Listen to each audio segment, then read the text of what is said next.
अस्सलाम वालेकुम, नमस्कार, सत श्री अकाल एंड गुड मॉर्निंग। मैं हूं अर्जुका आजमी और बात करेंगे एक बार फिर हिंदुस्तान पाकिस्तान की। वैसे तो खैर आप लोग जानते हैं कि डीजीआईएसपीआर साहब ने प्रेस कॉन्फ्रेंस की और उसमें उन्होंने यही कहा है कि जी पाकिस्तान में जो भी गड़बड़ हो रही है, चाहे वो अफगानिस्तान कर रहा है या कोई भी कर रहा है या चाहे बलूचिस्तान में कुछ हो रहा है, वो सबका सब भारत करवा रहा है। खैर उनकी प्रेस कॉन्फ्रेंस के कुछ पॉइंट्स तो मैं आपको डेफिनेटली आज बताऊंगी, और लेकिन उससे पहले जरा मेजर गौरव को सुन लेते हैं कि वो क्या कह रहे हैं। वैसे उन्होंने जो बात की है वो भी, उसके ऊपर भी मैं कमेंट तो जरूर करूंगी, लेकिन पहले उनको सुन लेते हैं। तो सर ऐसा ही वाकया एक हुआ है। हाँ। एक मोटे से पत्रकार हैं सर। हाँ। मोटे से मतलब ठीक ठाक मोटे से। हाँ। मंसूर अली खान, ओके। आपने देखे होंगे। नहीं, एक तो मंसूर अली खान अलग है, ये कोई और। मैंने वो क्लिप आपने दिखाई तो थी। वो ये सर मोटा सा, अच्छा। वो ऐसे ही लाता, ब्रेकिंग ही लाता वो। पहले सुन ले सर ब्रेकिंग क्या है। तो पहले हाँ वीडियो देखिए उनका। खबर भाई ये है कि कल रात को, अब ये मैं पिछले 24 घंटे की खबर आपको देने लगा हूं कि कल रात को पाकिस्तान एयरफोर्स के पास ये इंफॉर्मेशन पहुंची है, उनके पास ये मुखबरी हुई है, उनके पास जो है वो अपने उनके सोर्सेस के जरिए जो है ये खबर पहुंची कि 2:30 बजे भारत जो है वो पाकिस्तान के साथ कोई मिस एडवेंचर करने लगा है। हमला कह लें उसे, कुछ भी कह लें, कोई ना कोई ऐसी हैंकी पैंकी करने लगा है 2:30 बजे। मैं टाइम भी आपको एग्जैक्टली बता रहा हूं, लेकिन मुझे नहीं पता अब ये गैबी ताकत थी या क्या था। तो ये कहना चाह रहे हैं सर, आपको भी नहीं पता, मुझको भी नहीं पता, भारत को भी नहीं पता। एक तो इसको पता है और पाकिस्तान की खुफिया एजेंसी के द्वारा 2:30 बजे का मैसेज आता है कि भारत हमला करेगा। परंतु अब ये कह रहा है परंतु हमला क्यों नहीं हुआ कि पंजाब भारत वाला और पाकिस्तान वाला मौसम खराब हो गया, या हमारे तैयारे जो है तैयार हो गए थे, ये उनको पता लग गया भारत वालों को, तो जो है ये थम गया, रुक गया या डर गया, पता नहीं कुछ भी हुआ, टल गया। और ये हाल फिलहाल में होने वाला था। हाँ, ये कल रात को, मतलब मैं आपको बात बताता हूँ। एक तो ये पगले हैं पाकिस्तानी, बट मैं आपको इसका कारण बताता हूं। और ये जो नैरेटिव है ना कि इंडिया अटैक करने वाला है, बस कर ही देगा, रात को टल गया, होते होते रुक गया, मौसम खराब था। मौसम खराब था साला, ब्रह्मोस को कोई रेनकोट पहन के उड़ना है क्या? मौसम खराब था, वो तो क्रूज मिसाइल है यार, आपने बटन दबाना है, खुद उड़ेगा। और लाहौरियों को ब्रह्मोस कह रहा आज मुझे काम पे नहीं जाना, बारिश हो रही है, sir can I work from home please. क्या बच्चों वाली बातें कर दी यार। और ये बात सही है सर, उसने बताया कि कैसे सही है। कैसे सही है? कल मौसम खराब था ना। हाँ करे हाँ देखो कह रहा हूं, मैंने बोला था ना कल मौसम खराब था। देखो इसीलिए टला। देखो जो हिंद देखें अब यहाँ पर जो ये लोग बात कर रहे हैं, तो पहले तो ये कि मेजर गौरव को मैं ये जरूर कहूंगी कि भाई आपके प्राइम मिनिस्टर का कोई भरोसा नहीं है, ठीक है। अगर वो हमारे तरफ के लोग कह रहे हैं, पहली तो बात ये कि मंसूर अली खान साहब, मुझे नहीं लगता कि वो मोटे हैं। ऐसे पर्सनली मैं उनसे कभी मिली नहीं हूँ, लेकिन जितना मैंने उनको टीवी पे देखा है या सोशल मीडिया पे देखा है, तो मुझे वो मोटे हरगिज नहीं लगते जो जो आपके साथी बता रहे हैं। लेकिन खैर हो सकता है उनको ऐसा लगा हो। बहरहाल दूसरी बात ये कि मोदी जी का तो हमेशा से यही रहा। मैंने सुना उनको रात को नींद वींद नहीं आती है, ऐसे इधर उधर घूमते रहते हैं और 1-2 घंटे ही सोते हैं। और हो सकता है उन्होंने सोचा जो लास्ट टाइम जो ऑपरेशन सिंदूर था, तो वो भी तो आधी रात को ही आप लोगों ने अटैक किया था। आप लोग कौन सा सुबह को ब्रेकफास्ट करके और चाय पराठा खा कर आए थे, आधी रात को आ गए थे। तो मुझे भी अभी ऐसे ही लगता है कि शायद इस वक्त भी मोदी जी ने सोचा होगा चलो नींद तो आ रही नहीं है, क्या करूं क्या करूं, तो सोचा होगा चलो एक चक्कर पाकिस्तान का लगाई आते हैं। अब जाहिर है कि पाकिस्तान का चक्कर कैसे लगाई आते हैं, ऐसे ही कि आके यहाँ वहां मिसाइल जो है वो टपका के चले जाएं। और पिछली बार भी जो आप लोग आए थे, यानी लास्ट टाइम भी जो आप लोग आए थे और आप लोगों ने जो अटैक किया था, तो वो मसूद अजहर तो घर पे था ही नहीं। तो अब अगर आप दोबारा आएंगे तो प्लीज मसूद अजहर को फोन कर दीजिएगा, घर पे ही रहना, हम मिसाइल फेंकने आ रहे हैं, वरना फिर आएंगे, फिर आप लोग कहाँ कहाँ मिसाइल फेंक के जाएंगे, और फिर 1 साल तक हम लोग सब यही कहते रहेंगे कि ऐसा हो गया और वैसा हो गया। और वैसे जहां तक आधी रात की बात है, तो बिल्कुल मुझे लगता है कि हो सकता है मोदी जी ने ऐसा सोचा हो। लेकिन मौसम का क्या है जी, मौसम खराब था। मेजर गौरव कह रहे हैं कि जी मिसाइल ने कौन सा रेनकोट पहनकर आना था, लेकिन फिर भी मतलब जिन्होंने मिसाइल चलाना था उन्होंने तो रेनकोट पहनना ही था ना, या उन्होंने भी नहीं पहनना था। लेकिन खैर कोई बात नहीं, बड़े बड़े देशों में ऐसी छोटी छोटी बातें होती रहती हैं, और मेजर गौरव को तो बस जिसे कहते हैं ना, ऊपर वाला मौका दे कि पाकिस्तान के ऊपर कोई इस तरह की बात करने का, तो वो फटाफट कर लेते हैं।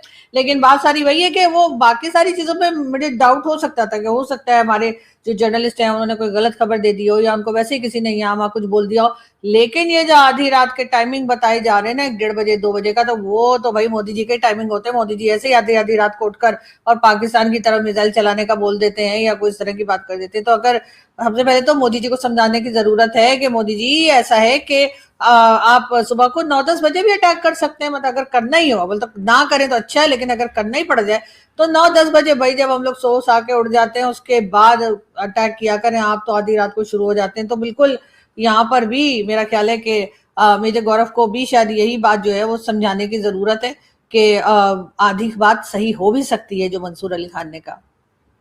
हिंदू थे, पकड़े गए, साजिश पकड़ी गई हिंदुओं की। टेक्निकली आप कहते समझोगे, कल बारिश हो रही थी ना, फिर हाँ तभी तो टल देखा, ये क्या बात मैंने बोला था। इसके बाद सर कौन सी रडार लग रही है, कौन सा क्या, और इसको टाइम भी फिक्स है, मतलब भारत 2:30 बजे हमला करेगा, इसको पता था, और ये पता लग जा रहा है सबको। हाँ, वैसे तो आई विश कि ऐसा कभी ना हो, लेकिन खैर होता रहता है। बड़े बड़े देशों में ऐसी छोटी छोटी बातें होती रहती है। हम चलते हैं जी DGISPR की तरफ, और इनकी प्रेस कॉन्फ्रेंस में जी उन्होंने कहा कि भारत ही सब कुछ करवा रहा है। बलूचिस्तान में 3 ऑपरेशंस के दौरान 42 जवान जो है उनके लिए कहा जा रहा है कि वो शहीद हो गए या वो मुल्क के ऊपर कुर्बान हो गए, ये कहा जा रहा है। और दूसरी तरफ यानी कि जो बलूचिस्तान में लोग लड़ रहे हैं उनका क्या, उनकी कोई नंबर्स या कुछ खास जो है वो नहीं बताया गया। हाँ, ये जरूर है कि कहा जा रहा है जी हमने वहां पर भी कुछ लोगों की जो है वो जाने गई हैं। 54 टेररिस्ट जो है उनको कहा गया है कि जी पाकिस्तान की फोर्सेस ने मार गिराया है, और 42 जो है वो उन्होंने, यानी इसका तो मतलब ये कि कोई नंबर्स में कोई खास बड़ा डिफरेंस नहीं है। तो इससे पता तो यही लग रहा है कि दूसरी तरफ जो लोग हैं वो भी उतने ही मजबूती के साथ लड़ रहे हैं।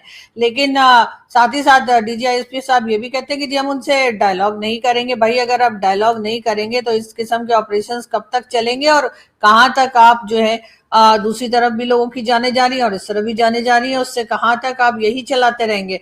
फितना और ख्वारिज के दहशत गर्दों ने मजमूम मकासद के लिए मासूम लोगों पर हमला किया। अब ये जो है जी ये भी एक तरह से कहा जा रहा है, और जो हमारे DGISPR साहब हैं उनका कहना ये है कि जी जो टेररिस्ट हैं उन्होंने अपने कोई इरादे थे जिसके लिए उन्होंने मासूम लोगों के ऊपर अटैक किया। अब ये तो जी हो गई DGISPR साहब की बात उनकी, लेकिन मैं और भी उनके स्टेटमेंट्स आपको बता देती हूँ। उसके ही साथ साथ DGISPR साहब ने ये भी कहा है, कोई माई का लाल रियासत पाकिस्तान को डरा या धमका नहीं सकता। अब क्या मैं कहूँ सर, मुझे लगता है कि आपको शायद कभी पंजाबी फिल्मों में काम करने का शौक रहा है, इसलिए आप बढ़ के लगाई चले जा रहे हैं। मतलब कोई माई का लाल रियासत पाकिस्तान को डरा या धमका नहीं सकता, यानी मुसलसल अटैक हो रहे हैं, लोगों की जानें जा रही हैं बलूचिस्तान में भी और KPK में भी, और उसी के साथ पाक अफगान बॉर्डर भी इस वक्त पूरी तरह से एक्टिव है। दोनों तरफ से अटैक चल रहे हैं, और आप कह रहे हैं कि कोई माई का लाल जो है वो रियासत पाकिस्तान को डरा या धमका नहीं सकता। तो फिर ये सब कुछ क्या हो रहा है? मतलब आप लोग खेल रहे हैं क्या? म्यूजिकल चेयर हो रहा है? हो क्या रहा है ये? जाहिर है। और साथ ही साथ जी उन्होंने ये भी कहा है कि जो कराची अटैक में 3 लोग इन्वॉल्व थे, यानी जो कराची में जो अटैक हुआ था उसमें जो टेररिस्ट इन्वॉल्व थे वो अफगान सिटीजन थे। अब हमारे यहाँ जो है एक सिलसिला ये भी चल पड़ा है कि हम हर तरफ से अफगानिस्तान को ही बता रहे हैं कि जी अफगानिस्तान से सब कुछ हो रहा है, और जाहिर है कि अफगानिस्तान से हो रहा है और हमसे कंट्रोल नहीं हो रहा, और हमारी बातचीत जो है वो नहीं चल पा रही है अफगानिस्तान के साथ।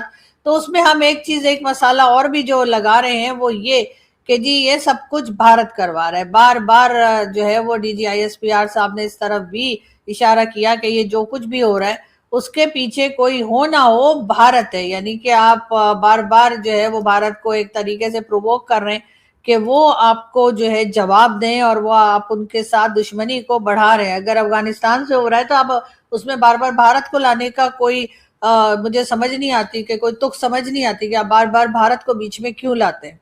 या तो शायद आप इसलिए लाते हैं कि क्योंकि लोग कहेंगे कि भाई अफगानिस्तान तो इस्लामिक कंट्री है और इस्लामिक कंट्री के साथ आपकी टेंशन बनी हुई है, इस्लामिक कंट्री आपके ऊपर, यानी एक मुसलमान दूसरे मुसलमान को मार रहा है, तो ऐसे में आपको उस वक्त यहाँ पे काफिरों की जरूरत पड़ जाती है, आपको कोई ऐसी लोग चाहिए होते हैं जो कि मुसलमान ना हो।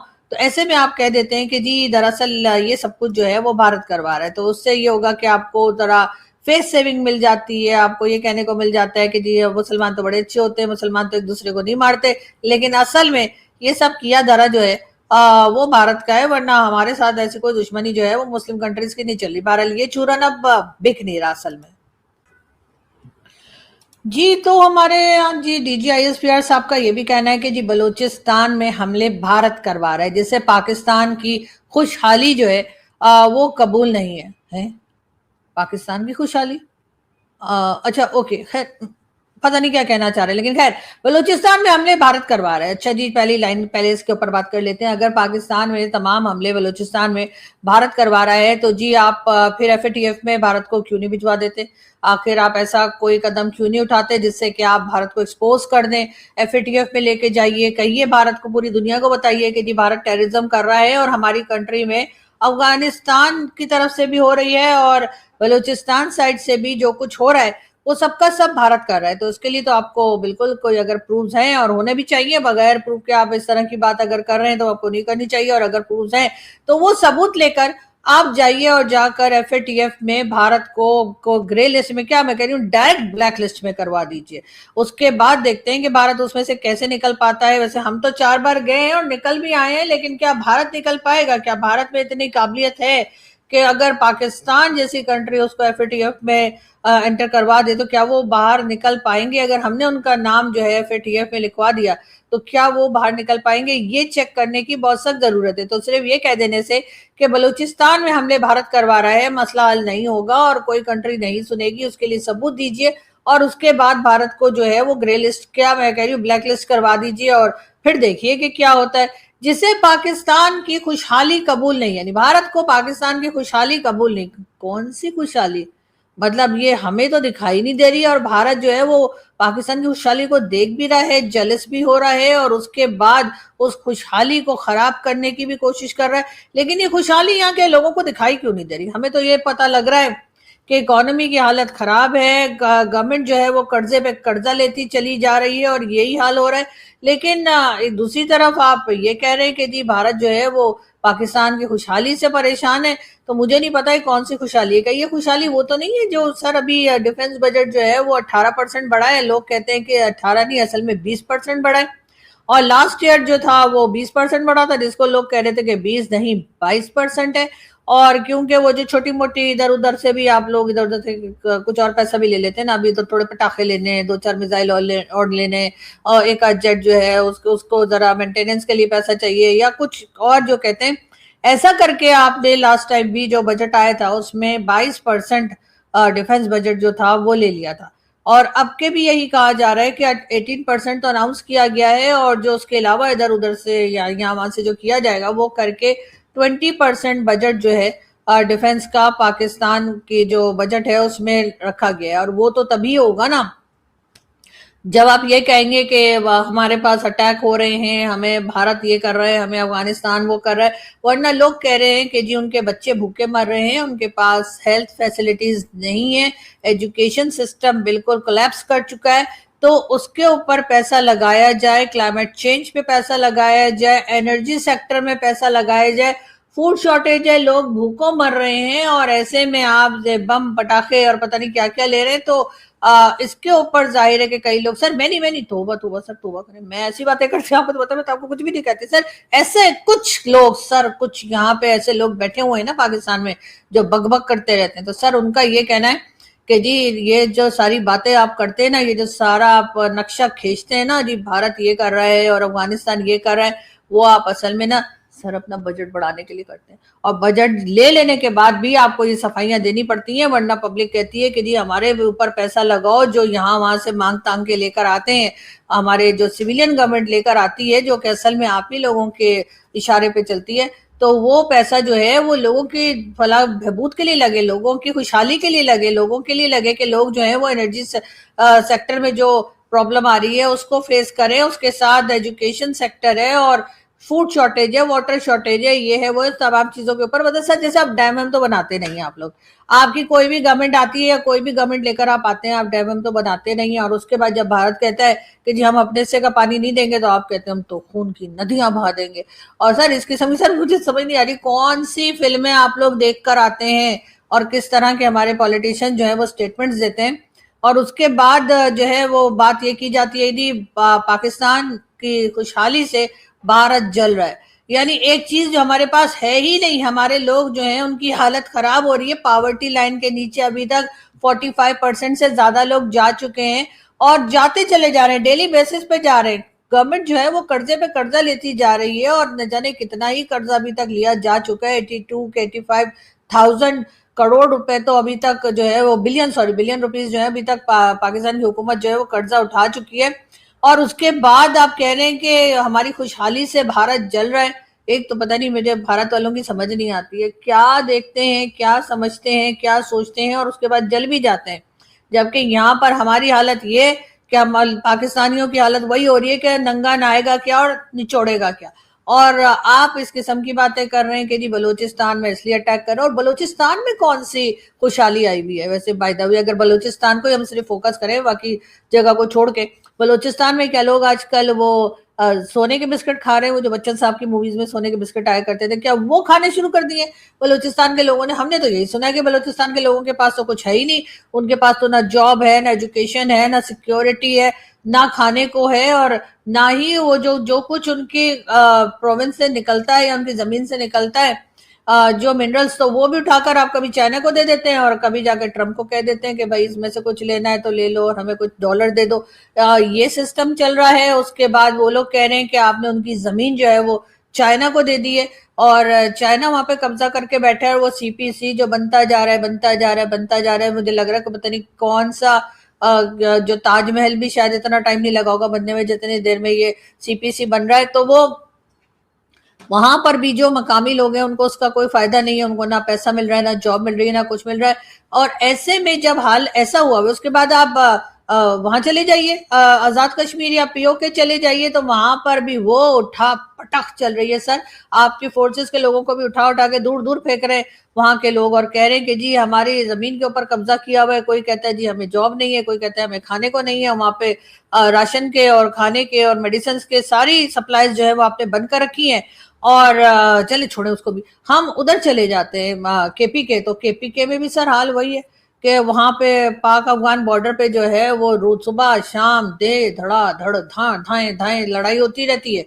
और वहां के लोगों का भी हाल खराब है। उनके लीडर को पकड़ के आपने जेल में डाल दिया इमरान खान साहब को, और उनसे ना बात की जा रही है, ना उनसे किसी को मिलवाया जा रहा है, ना कुछ। ये तो खैर पुरानी बात है, जैसे कहते हैं ये तो आम सी बात है हमारे यहाँ। वो जुल्फिकार अली भुट्टो को भी जेल में डाला था और फिर फांसी लगा दी थी। और इसी तरीके से बाकी जितने भी हैं, चाहे नवाज शरीफ, शहबाज शरीफ, इवन ये मरियम नवाज, सभी लोग जेल में होके जेल यात्रा तो सभी ने की है। तो इमरान खान कैसे बच जाते? इमरान खान को भी पता होना चाहिए था कि जो लोग मुझे ला रहे हैं वही मुझे पकड़ के जेल में भी डाल देंगे। लेकिन सर ये हालत हुई भी है पाकिस्तान की इस वक्त।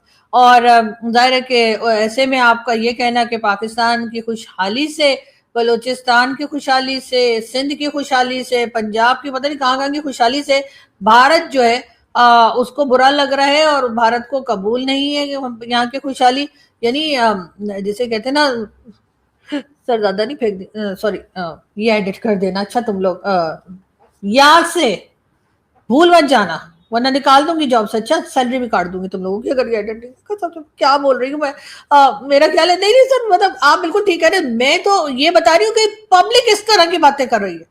मैं तो कभी भी ऐसी बात नहीं करती सर। मैं तो कहती हूँ आप लोग ना होते तो पता नहीं मेरे घर में मटर पुलाव कैसे बनता है, इसलिए कि आप तो जानते ही ना कि आप लोग तो मटर तक छील देते हैं। लेकिन इतना काम, मेरा मतलब है इतने मेहनती लोग हैं, इतना काम करते हैं। लेकिन एक मरियम नवाज का एक क्लिप देख लेते हैं, उसमें आप देखिए कि पाकिस्तान का एजुकेशन सिस्टम कहाँ पहुंचा दिया है उन्होंने। My youngest daughter, who has just finished her graduation, was only 13 years old then. And I remember every time she used to walk into the meeting room, she used to leave crying. And as a mother, I know that every mother sitting here, every woman sitting here would identify with that. It was a very difficult time. My daughter, my youngest daughter, who has just finished her graduation, was only 13 years old then. And I remember every time she Maryam Nawaz बता रही हैं कि जब वो jail में थी तो उनकी जो बेटी है छोटी वाली वो उनसे मिलने के लिए आती थी और वो 13 साल की थी और वो ग्रेजुएशन कर चुकी थी। उन्होंने रिसेंटली ग्रेजुएशन किया था 13 इयर्स की एज में। और मुझे तो लगता है कि मैं और मेरे सारे दोस्त जो है ना, हम लोगों ने तो लगता है बुढ़ापे में जाकर जो है ना वो ग्रेजुएशन किया होगा, इसलिए कि 13 इयर्स की एज में तो हम लोग तो स्कूल में थे। और या फिर ये शायद पैदा होने से पहले ही जो है वो मैट्रिक करके निकली होंगी इनकी बेटी। इसके पहले तो मुझे नहीं लगता कि 13 इयर्स की एज में कोई ग्रेजुएशन कर सकता है। पता नहीं क्या हमारे पॉलिटिशियन बोलते हैं, मुझे तो कुछ समझ में नहीं आता। अगर आप लोगों की कुछ समझ में आया तो बता दिएगा, मैं यहाँ से चलती हूँ, उसके वरना मैं बिल्कुल ही बावली हो जाऊंगी इनकी बातें सुन सुन के। लेकिन खैर बहुत जल्द फिर मुलाकात होगी। Thank you.